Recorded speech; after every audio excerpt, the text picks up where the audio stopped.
Hello everyone, welcome back to the YouTube channel. It's Rachel here from Makers Gonna Learn, your ultimate die cutting community, where we bring you over 1,400 digital cut files, over 250 fonts, free commercial licensing, free printable guides, access to a members only Facebook group, and even more. So definitely check out the very first link in the description below if you want to see what all we have to offer and what all you're missing. Anywho guys, today in this video, we're going to be comparing the new-ish Cricut EasyPress Mini versus another mini heat tool. So this is the Tulip mini fashion iron, and I have of course done my research because this is a Rachel Langston comparison video, so you guys know I do my research. But in doing all that research, I found a lot of things. So a lot of these differences has to do with the price, okay? So you are paying, I just want to make sure I'm getting this right, $69.99 for the Cricut Mini EasyPress. So you're paying 70 bucks. Right off the gate, I'm going to tell you how much this little guy is. He's $13.25. So that is how much this guy is. I can feel the heat coming off of him. Anyways, we're going to get into the comparison. I thought what better way to really test how these irons heat rather than doing infusible ink. So we know that infusible ink is supposed to be evenly heated for a long amount of time on a very high heat. So I did check to see how hot this little guy could get, because we know that the Cricut Mini EasyPress on the high setting is supposed to be 400 degrees. So it was in Celsius, so I did have to ask my Siri what what Fahrenheit was for the Celsius. So it has a heat range from 212 degrees to 392 degrees. That's a really broad, very odd heat range in my opinion. There's no way to control it. There's no way to tell like how hot it is, and there's these little holes here that the instructions have said are all they do, they're just vent holes. So there's no on-off switch. The only indicator you have is this teeny tiny light here, and to turn it off you literally have to like unplug it either from the wall or from here, and it stands up on its side. It's supposed to stand like this, but it doesn't, you know, and it doesn't really have a base, and you could easily burn yourself. Like everything on the Mini EasyPress, like I can literally put my hands all over this guy, and he's not hot, you know, like all over it, all under it. He's in a cradle, so the heat plate is definitely in a cradle. But this guy, he's out to get you, you know, so that's definitely something to think about. But I'll be honest, usually I compare before these videos. Today is one of those videos I did not want to compare beforehand. So I haven't compared these. All I've done is all of my research. I have not tested both of these out. Of course, I've used the Cricut EasyPress Mini, but I have never used this Tulip guy. And I read all his instructions. I read some reviews. The price is hard to beat. So we will see how it happens, how it, you know, turns out. But I do just want to give a disclaimer. We're just giving our opinion in all these comparison videos. Really, it's Rachel's opinion. It's not really the opinion of Makers Gonna Learn. Tanner pretty much gives me free reign on these awesome comparison videos. And I could have used HTV. I could have used, you know, a ton of different things. I could have used printable heat transfer vinyl, but I wanted to do infusible ink because it would be a little bit harder for you guys at home to see if there were a lack thereof of bubbles in HTV and things like that. So I went with jet black infusible ink. I have the EasyPress Mini set to the highest degree point, and I've actually had this guy heating up for about half an hour. So I really wanted him to get time to get hot and get ready for us, because I want to give these two as good of a go as I can. Our shirt has been prepped to Cricut Infusible Ink standards with the mat and the paper, and we have our butcher paper, and I used our little lint roller here, and I preheated it, and it's already been cooled. So don't even worry about the process. You guys know that I got you on that. I'm trying to think if there's anything else I want to say. So just a couple facts about them. So we know that the Cricut Mini EasyPress, you do pay a lot more. Therefore, you do get a lot more. You have 3 heat settings, 300, 350, and 400. That's what those little heat indicators are. And you also get the 10-minute auto shutoff. You also get a little beep to let you know that it's preheated. With the Tulip, you don't get any of that. You get a heat range that is very, very broad, 212 degrees to 392 degrees Fahrenheit, which is crazy. There's no on-off switch. There's no way to tell if this guy has preheated. So that's why I just kind of wanted to leave him on for a good long while. As far as quality goes, of course, the Cricut Mini EasyPress feels like it's better quality. This guy feels like I'm holding him correctly, but my hand is really hot because, I don't know. I'm not going to judge it too bad. It was $13, if you know what I mean. So I have a couple more categories that I want to go over, but I can't do that until we get to the video, which is even heat, ease of use, and quality of product. So we're going to see. Right now, the quality of this one does not feel very good if we're talking about the physical quality of it, but there's no way to know unless we give it a go. And I'm actually going to start off with a Tulip tool. So what I'm going to do is I'm going to get my phone out and I'm going to go to a timer, because I'm going to set the timer for 60 seconds and we are going to heat this guy for 60 seconds. I actually think it's 45. I think it's 45 seconds. I'm going to check because I want to do this right and I can't believe I didn't do this already. I thought it was a full minute, but that sounded like a little bit longer. So I'm going to go back and check the Cricut website to see the exact heat settings for this, and then I will come back because I want this to be a good comparison video. Well, boy howdy, am I glad I checked that temperature chart, because once you enter in that you're using the EasyPress Mini, it changes completely. So I told them that we were using the t-shirt and the EasyPress Mini on Cricut Infusible Ink transfer sheets, and it told us that we need to heat our item for 75 seconds. So that is a number I have not even heard of when using Infusible Ink. So definitely check the temperature chart for that. I can't believe I did that beforehand, but you guys can learn along with me. I'm not going to cut that out of the video because that we live and we learn. Even though this is pre-recorded, that's something that I forgot to do that I want to encourage you guys to make sure you guys do. Definitely go check over there and make sure. But it says here, preheat for 5 seconds and then heat on high for 75 seconds. Constant movement, light pressure, warm peel. So we do know all that. So, but like I said, I'm going to start off with our Tulip. So I've got my phone timer for 1 minute and 15 seconds, which is 75 seconds.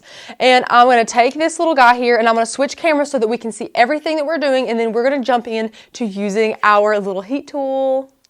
Okay guys, here we are, and I'm just going to kind of place this where I want it. But before I do that, I am going to take the little iron here and I'm going to preheat it just a little bit for 5 seconds. There. Now I'm going to lay our little transfer down here. And then I'm going to add some butcher's paper.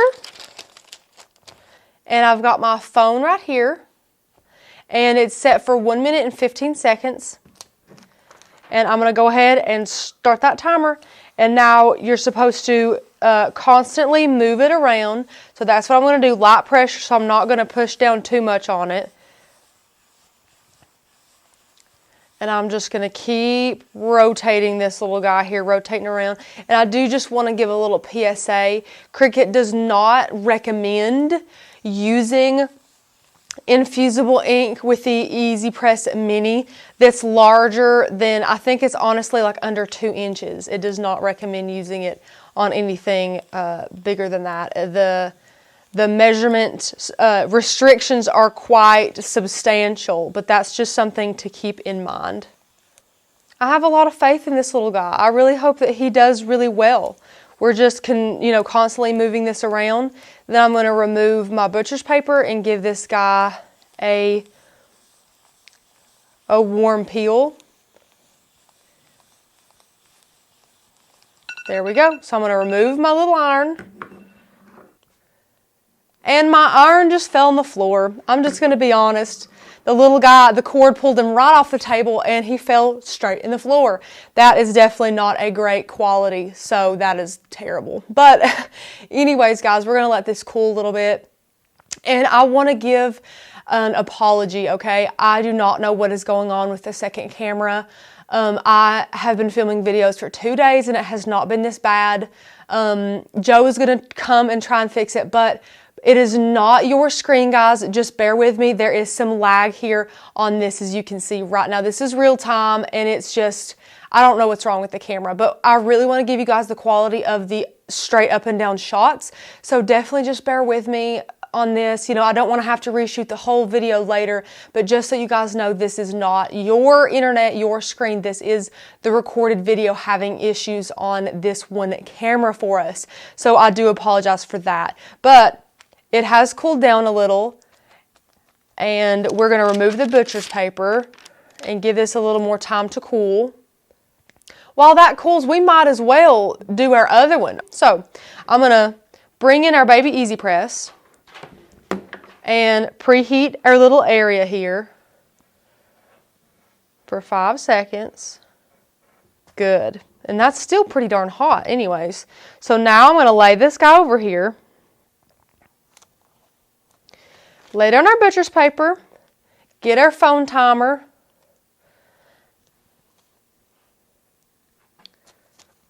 And start.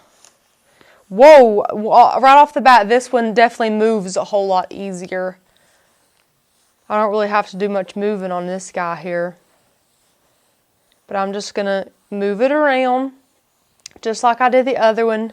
So sorry about these camera issues, guys. This is crazy. But I really don't think there's anything wrong with the audio, but it's just kind of lagging on the video a little bit. But I just wanted to show you guys this straight down so you just could see the real comparison. And there we go. And I'm going to remove our EasyPress and stop that timer. Remove that butcher's paper. And this guy has healed. He is cooled now. This guy has cooled now. So I'm going to bring in the camera. I'm going to peel this off for you guys to show you. It's still a little warm like the instructions said. Oh goodness. Oh gosh. So here is the Tulip iron for 75 seconds. You guys saw me. I did constant pressure. I did a lot correctly, and we see how much is left here on our transfer sheet. That is super disappointing.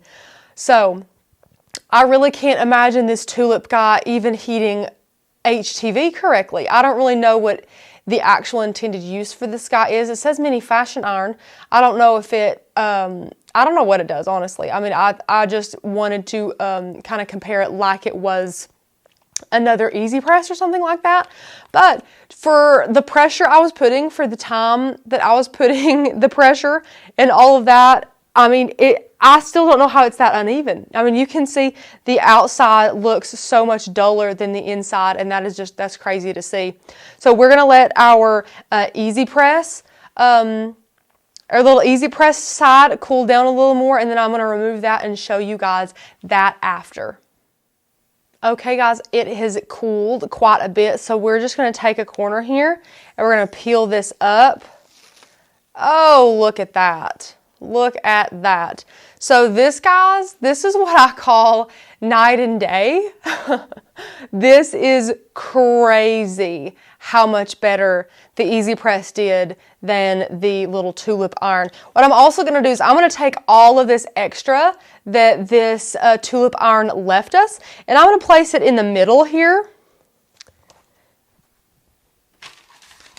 I'm going to add some butcher paper, and I'm going to go ahead and heat this little middle circle for 75 seconds and see how the EasyPress can handle using the scrap from the failed Tulip project. So we're going to be back and I'm going to show you guys those results as well. But of course, as we can tell, the EasyPress has blown that little Tulip guy out of the water. And not to mention, guys, that the Tulip iron has already fell on the floor, and if you guys craft with kids or have any pets that are kind of close to you when you craft, that would be a catastrophe. So you definitely do not want that to happen, because that would be terrible. It already fell on the floor. It almost hit my foot. It could have hit your pet or your child. So just think of safety as well. That thing does not feel safe. This EasyPress Mini feels so much safer to use. So I'm just going to keep heating this, and we'll come back when it's cooled and see how the EasyPress did salvaging the Tulip's mistake over here. Okay guys, the middle has dried, and we know that the middle is the scrap from this project that failed. We just put it right here in the middle, and this was a fresh one that the EasyPress Mini did. This was the Tulip iron, and this is the same transfer that was used on this project, except with the Tulip iron, it was used with the EasyPress. So let's see how the EasyPress salvaged that. And looky there. It's like the Tulip press just didn't even transfer anything. You know, you can do, these are two crisp black circles that we're looking at, and this is what the Tulip iron did with this transfer that was also used for this. It's like it transferred nothing. But that also shows you the quality of infusible ink, honestly. If it can look just the same being used once with a crappy iron and then once with a good iron, just as well as once with a good iron look. This one almost looks brighter, but I think it's just because it's a little bit warmer still. But that was definitely a comparison. I'm so glad I did that. I'm glad I didn't test it, because now it's like my initial emotions are out, and I just can't get over how bad of a job that Tulip iron did. There is no way that this was anywhere close to even 300 degrees, in my opinion. I don't think it was anywhere close. And we had that sucker heating up for half an hour, and you can just tell the difference in the quality. I know there's a big price difference, guys, but right here, you don't want to waste your material, so you might as well just get the EasyPress Mini. Well, guys, the quality speaks for itself for sure. Do you guys really need the EasyPress Mini? Well, here's the facts, guys. Definitely don't get this little guy, whatever you do. But if we're talking about if you really need the EasyPress Mini, think about if you're making a lot of hats, if you're making a lot of shoes, if you find yourself making a lot of koozies, a lot of coasters, a lot of stuffed animals, things like that. If you're using HTV on a lot of smaller projects, definitely think about investing in the Cricut EasyPress Mini. It is mini but mighty, I do have to say that. I have honestly been on the fence about the whole EasyPress Mini debate, to be honest, because I really don't see the need for such a small iron. But that's me personally. If you guys think that you, like I said, maybe you run a business, or maybe you find yourself making a whole lot of HTV hats, maybe you're using infusible ink on a whole lot of shoes, definitely invest. If you're looking to get a small heat tool, definitely invest in the EasyPress Mini. It is a lot higher quality than anything else you can find, especially this little Tulip tool. For the price especially, I know it's a little bit of an investment, but guys, just look at this comparison. This is Cricut Infusible Ink transfer sheets that do not grow on trees. They are not cheap either, and you do not want to waste your material on something that is going to come out as a fail anyways. Go ahead and invest and give your crafting as much investment as you can to make sure that you get success with all of your projects. So definitely don't get this little heat tool, and if you are in the market for a smaller iron, the Cricut EasyPress Mini is a great way to go. We know that Cricut strives to create good products, and especially the line of EasyPresses have never let us down. They are very quality stuff. One of our favorite products from Cricut, actually. We have all of them. We have tested all of them. We do love all of them. The EasyPress Mini is no, it's not in, the EasyPress Mini is no exception. We do love the EasyPress Mini as well. The only issue I've found is justifying paying $70 on something I might use once a month, but you guys might be crafting a whole lot with smaller products, and this might be the small iron for you. But I was very surprised how well it worked even on infusible ink. But if you guys have any more questions, please leave those in the comments below. I love reading them and replying to them. And if you can, guys, give this video a thumbs up and let us know if you have any questions. And of course, guys, ding that bell and get notified for more awesome videos like this. Again, click the very first link in the description below to see all about Makers Gonna Learn, our awesome die cutting community, and to see what you're missing. I hope you guys have a wonderful day, and don't forget to stay crafty. Bye, guys.